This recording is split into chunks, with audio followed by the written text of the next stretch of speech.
E mentalmente, como é que tu tem alguma técnica ou alguma coisa que tu faz pra conseguir não ouvir essa vozinha que fica dizendo pra parar? O que que eu tô Tem, fazendo aqui? tem. Você vai aprendendo também treinando, né? Uma coisa que eu penso muito quando eu tô começando a ficar cansado é usar toda essa experiência de já ter feito muitos treinos, muitas provas. É ficar pensando numa coisa que eu já fiz que ali, com aquele mesmo exercício, já foi pior. Aham. Então, por exemplo, treinos mais extensos, que dá tempo de pensar, corre, volta, faz alguma coisa aqui, outra ali, corre de novo. Quando tá correndo, começa a estressar, porque você sabe que você vai ter que ir até tal lugar e vai voltar e vai repetir. Uhum.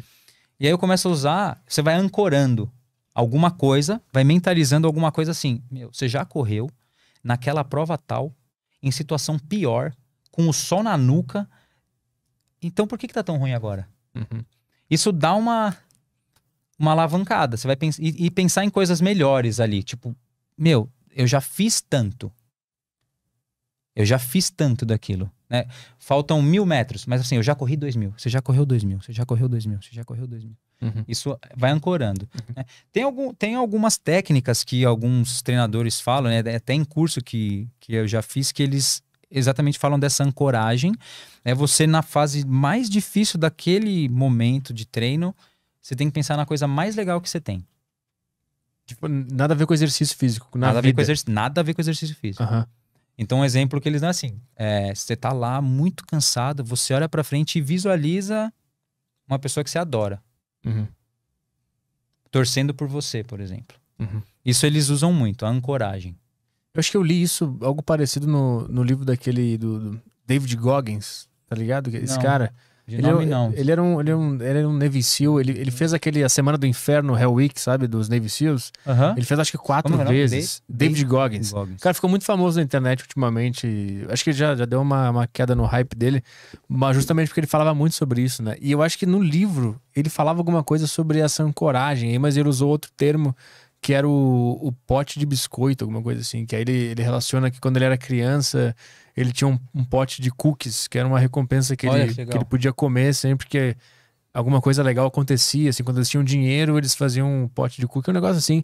Mas o importante é que ele usava isso porque ele corria aquelas A ultramaratonas. ultramaratona. É, aquilo lá é foda, né? Isso é louco. Aí ele E relata no isso livro. realmente é muito difícil, hein? É, isso é um Isso negócio é surreal. é surreal. Realmente o cara é ultra mesmo, ele é sobre-humano. E aí ele relata como é que a cabeça dele tava nessas ultramaratonas. E aí ele diz que lá pelas tantas ele desenvolveu essa técnica de recorrer a esse pote imaginário de cookie sempre que ele tava correndo e sentia vontade de desistir. Ele simplesmente lembrava do cookie. Olha, é uma ancoragem boa, né? Uma É. memória afetiva. Lembrava da recompensa, lembrava que era legal. Porque eu acho que a história era que a família dele trabalhava muito, era muito pobre, e quando eles conseguiam juntar o dinheiro, era isso, tinha uma jarra de. Porque eles botavam moeda pra poder Moeda. comprar o cookie. Era isso. Então ele entendeu que o esforço O esforço levava ao prazer. ao prazer. É, e aí ele entendeu, aí ele usa isso no meio da outra O maratona. esforço compensava. É. Né? E ele lembrava Pô, a ancoragem da jarra, é isso. da Você me lembrou cookie de uma jar. coisa muito legal agora que eu tinha esquecido completamente. De ultramaratona. Há muito, muito, muito tempo atrás, eu participei de uma palestra de um cara brasileiro que era muito bom em ultramaratona, não lembrava dele. Era um cara totalmente fora do padrão, assim, e ele falava disso. Meu, isso, sei lá, faz uns 12, 15 anos, sei lá, que eu vi essa... Eu acho que o nome dele é Carlos Dias. Era um brasileiro muito fera na ultramaratona. Trazer ele aqui. E ele... eu não acompanhei mais, eu não sei dizer se ele tá ainda, mas na época ele era realmente um cara que superou muitas coisas. E eu lembro que, porque me marcou muito, né? Porque ele queria completar algumas coisas que eram bem difíceis de serem completadas. Uhum. Que era na época, assim, ele falava de completar os 4 grandes. Eram os 4 maiores desertos que tinham na Terra, né? Então, assim, era passar pelo deserto de Gobi, depois pelo Saara, aí Atacama. Não me lembro quais ele falou. E sempre nessa característica da ultramaratona. Mas o que me mais marcou, assim, ele fazia tudo usando um calçado que é inimaginável você usar pra fazer isso. Era um croque. Era um tipo de croque que ele usava pra correr ultramaratona. Caralho. Croque. Não tem como. De croque. Cara, como é que o cara usa um croque pra correr? O cara tem que ter muito psicológico. Muito pra ficar psicológico. pensando. Muito. E era um cara grandão, alto, assim, forte. Você falava, meu, é totalmente fora de um padrão você imaginar pra ele suportar esse volume de corrida. Porque você quanto maior a massa, maior o deslocamento dessa Sim. massa. Uhum. Então, difícil de pensar um cara grande, Uhum. grande de volume, né? Não de altura, correndo. Ele era alto e grande. Esse cara, o David Goggins também, ele era forte, ele começou com powerlifting também, aí ele começou a se desafiar em ultramaratonas também, ele era grandão e corria também. E esse era ele fala sobre isso no livro também. O cara foge da característica, mas isso não quer dizer que não dê pra fazer, né? É. Você viu como o treino pode te induzir. Eu tô meio que programado pra uma coisa, mas eu posso sair se eu trabalhar. E a história dele também é doida porque ele era gordão.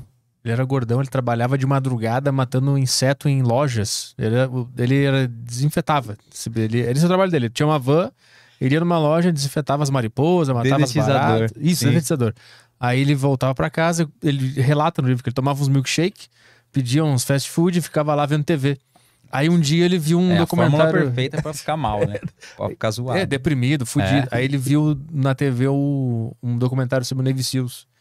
Aí ele ficou olhando aquele negócio, ele conta no livro, né? Aí ele, puta, esses caras são homens. Eu não sou. Ele começa a se comparar, aí ele começa a querer se testar. Aí ele conta lá que ele compra uma bicicleta. Ele tenta começar a correr, gordão, né? Ele começa a correr, depois que ele volta do trabalho, ele bota a roupa e corre. Aí ele diz que ele quase desmaia, quase morre tentando correr. Aí ele compra uma bicicleta pra ele perder peso até ele ficar leve pra poder correr. Porque ele era muito gordão. E esse cara foi correr ultramaratona depois de um tempão. Acho que. E ultramaratona é o que? São uns 2 dias. O negócio. Eu não sei qual é a regra, né? Porque eles com certeza devem ter uma regra assim de pra terminar. Você começa aqui, X dias, mas não sei quanto tempo leva pro cara poder completar a tarefa. Mas são horas. Não, sim, é mais de um dia. Né? Imagino, provavelmente. Mas o lance é que muitos devem não terminar. Né? E devem ter vários amparos ali ao longo do caminho. Tem tendas, ele fala, tendas, né? Que tem tendas e tal. Porque, se o cara passar mal, né? Alguma coisa pode acontecer no meio da jornada, do esforço, o cara ficar mal. Sim, tem os claro que o cara vai lá preparado, não é o Loki, né? Puta, eu nunca fiz nada, agora eu vou correr uma outra maratona. Cara, né? eu lembrei mas agora. O cara treinou bastante, ele pode não ter feito provas, mas ele treinou muito, né? Esse cara não treinou, ele começou na loucura. Mas ele não fez uma outra maratona sem treinar. Mas ele treinou mal e porcamente, ele fala sobre isso também, porque tem ele completou? Eu não lembro se ele completou a primeira dessa, porque teve a primeira que ele fez, ele não se preparou. Aí ele tentou correr, eu não sei se ele completou ou não, se ele desmaiou no meio, mas tem uma que ele lesiona o pé. Ele quebra um pé e ele começa a trabalhar mentalmente pra ignorar a dor e ele termina a ultramaratona com o negócio quebrado. Esse cara, o outro que eu comentei também, ele falava muito do pé. É o que mais doía e zoava. O pé saía em carne viva das ultramaratonas. E ele lesionou mesmo, ele foi uma fratura no pé. E ele começou a mancar, e ele começou a trabalhar psicologicamente para conseguir ignorar a dor. Isso é muito louco. E ele completou com o pé quebrado. Realmente, essa ancoragem... Mas você imagina a força psicológica que o cara teve pra conseguir suportar aquilo e falar, vou terminar. Quando eu terminar, aí eu vejo. Ele ficava semanas mal depois deitado. Era foda.